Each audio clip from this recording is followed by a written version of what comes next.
Bismillahirrahmanirrahim.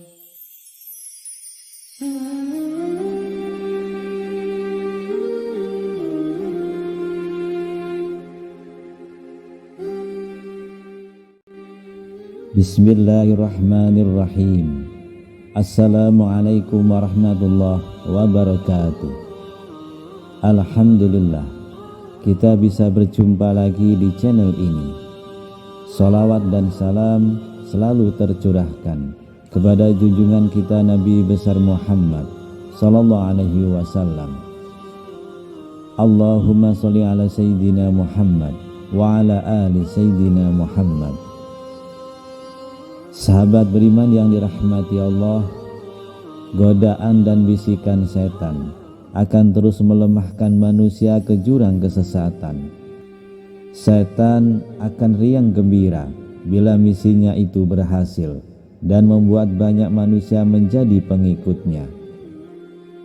Mereka memakai segala cara untuk menjerumuskan manusia ke neraka. Bila manusia melakukan keburukan, maka setan pun senang karena siasatnya berhasil. Syekhul Islam Ibnu Taimiyah dalam kitabnya Tazkiyatun Nafs menyatakan bahwa sumber keburukan manusia ada 4. Yang utama yaitu kelalaian, hawa nafsu, syahwat, kezaliman, dan kebodohan. Sebagaimana firman Allah Subhanahu wa ta'ala, sesungguhnya setan itu adalah musuh bagimu, maka anggaplah ia musuhmu, karena sesungguhnya setan-setan itu hanya mengajak golongannya supaya mereka menjadi penghuni neraka yang menyala-nyala. Quran Surah Fatir ayat 6. Sahabat beriman yang dirahmati Allah, inilah 4 sumber keburukan yang menyesatkan manusia. Yang pertama adalah kebodohan. Kebodohan adalah musuh bagi manusia yang harus diperangi, karena manusia bisa diangkat derajatnya begitu tinggi oleh Allah semata-mata karena manusia diberikan akal untuk berpikir dan belajar, sehingga ia bisa keluar dari gelapnya kebodohan. Kebodohan akan membawa kepada malapetaka. Orang bodoh itu bukan berarti mereka yang tidak bersekolah atau berpendidikan, namun lebih kepada sikap yang mengabaikan pada kebenaran, mengumbar hawa nafsu, dan berangan-angan tanpa berusaha keras. Mereka tidak mempersiapkan masa depan pasca kehidupan dunia dengan baik. Kebodohan pun akan menyeret kepada perbuatan buruk. Ketiadaan ilmu akan membawa manusia kepada bahaya yang lebih besar. Allah Subhanahu wa ta'ala mengingatkan dalam firman-Nya, jadilah engkau pemaaf dan suruhlah orang untuk mengerjakan yang ma'ruf, serta berpalinglah dari orang-orang yang bodoh. Quran Surah Al-A'raf ayat 199. Lalu yang kedua adalah kelalaian. Sifat lalai itu boleh jadi karena terlalu berorientasi kepada kehidupan dunia. Mungkin pula karena telah bertumpuknya perilaku maksiat dan hawa nafsu yang diperturutkan. Hawa nafsu pun tidak berdiri sendiri dalam melakukan keburukan kecuali disertai dengan kebodohan.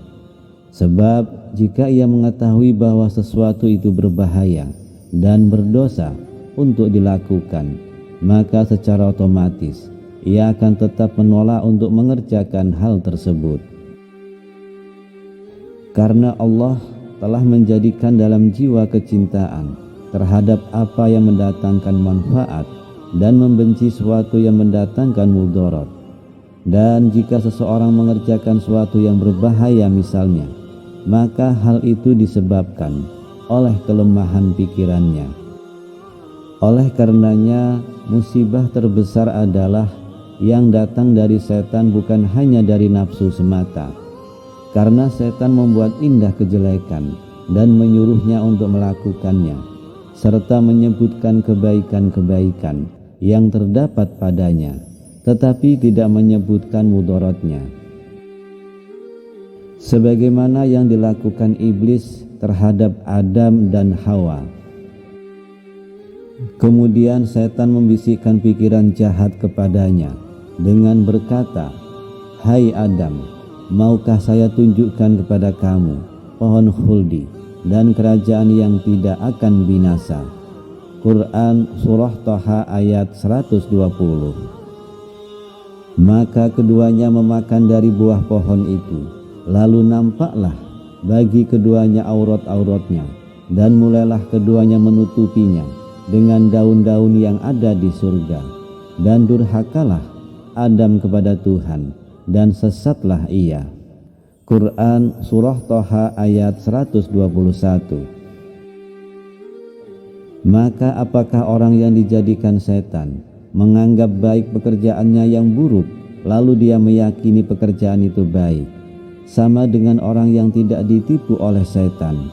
Maka sesungguhnya Allah menyesatkan siapa yang dikehendakinya dan menunjuki siapa yang dikehendakinya. Maka janganlah dirimu binasa karena kesedihan terhadap mereka. Sesungguhnya Allah Maha mengetahui apa yang mereka perbuat. Quran Surah Fatir ayat 8. Sahabat beriman yang dirahmati Allah, barang siapa yang terjangkit kelalaian, disibukkan oleh kelupaan, sehingga ia pun berpaling karenanya, maka keimanannya akan berkurang dan melemah. Hal tersebut juga memberikan dampak baginya berupa sakitnya hati, atau bahkan matinya hati tersebut karena bercokolnya syahwat dan subhat atas dirinya. Lalai adalah akhlak tercela yang merupakan salah satu akhlak orang-orang kafir dan munafik.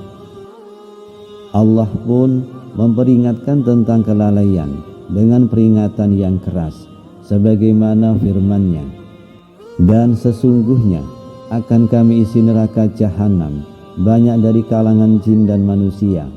Mereka memiliki hati, tetapi tidak dipergunakannya untuk memahami ayat-ayat Allah, dan mereka memiliki mata, tetapi tidak dipergunakannya untuk melihat tanda-tanda kekuasaan Allah, dan mereka mempunyai telinga, tetapi tidak dipergunakannya untuk mendengarkan ayat-ayat Allah. Mereka seperti hewan ternak, bahkan lebih sesat lagi. Mereka itulah orang-orang yang lengah." Quran Surah Al-A'raf ayat 179. Kemudian yang ketiga, hawa nafsu syahwat. Hawa nafsu adalah kecintaan terhadap sesuatu sehingga kecintaan itu menguasai hatinya. Kecintaan tersebut sering menyeret seseorang untuk melanggar hukum Allah Subhanahu wa Ta'ala sehingga keluar batas syariat. Oleh karena itu, hawa nafsu harus ditundukkan agar bisa tunduk terhadap syariat-syariat Allah. Namun yang tercela adalah mengikuti hawa nafsu, sebagaimana firman Allah Subhanahu wa Ta'ala, "Hai Daud, sesungguhnya kami menjadikan kamu khalifah, penguasa di muka bumi. Maka berilah keputusan perkara di antara manusia dengan adil, dan janganlah kamu mengikuti hawa nafsu, karena ia akan menyesatkan kamu dari jalan Allah Subhanahu wa Ta'ala." Quran Surah Sad ayat 26. Kemudian yang keempat adalah kezaliman. Islam adalah agama yang penuh keadilan dan jauh dari kezaliman. Oleh karena itu, Islam juga memerintahkan untuk berbuat adil dan melarang berbuat zalim. Kezaliman akan melahirkan perlawanan, kebencian, kerusuhan, bahkan peperangan. Maka kita harus bersikap adil. Bila merasa telah berbuat tidak adil, segeralah bertaubat kepada Allah Ta'ala dan meminta maaf kepada mereka yang dizalimi. Karena itu masih ada saat untuk berbenah, memperbaiki diri, dan berusaha agar terhindar dari keburukan yang tidak hanya merugikan di dunia ini, tetapi lebih jauh lagi di akhirat nanti. Sebagaimana firman Allah Subhanahu wa ta'ala, sesungguhnya taubat di sisi Allah hanyalah taubat orang-orang yang berbuat keburukan karena kebodohan, kemudian mereka bertaubat dengan segera. Sesungguhnya Allah Maha Mengetahui dan Maha Bijaksana. Quran Surah An-Nisa ayat 17. Apabila orang-orang yang beriman kepada ayat-ayat kami itu datang kepadamu, maka katakanlah, salamun alaikum, Tuhanmu telah menetapkan atas dirinya kasih sayang, yaitu bahwasannya barang siapa yang berbuat kejahatan di antara kamu lantaran kejahilan, kemudian ia bertaubat setelah mengerjakannya dan mengadakan perbaikan, maka sesungguhnya Allah Maha Pengampun lagi Maha Penyayang. Quran Surah Al-An'am ayat 54. Demikian yang bisa saya bagikan. Semoga bisa bermanfaat untuk kita semua. Amin ya rabbal alamin. Wallahu a'lam bishawab. Assalamualaikum warahmatullahi wabarakatuh.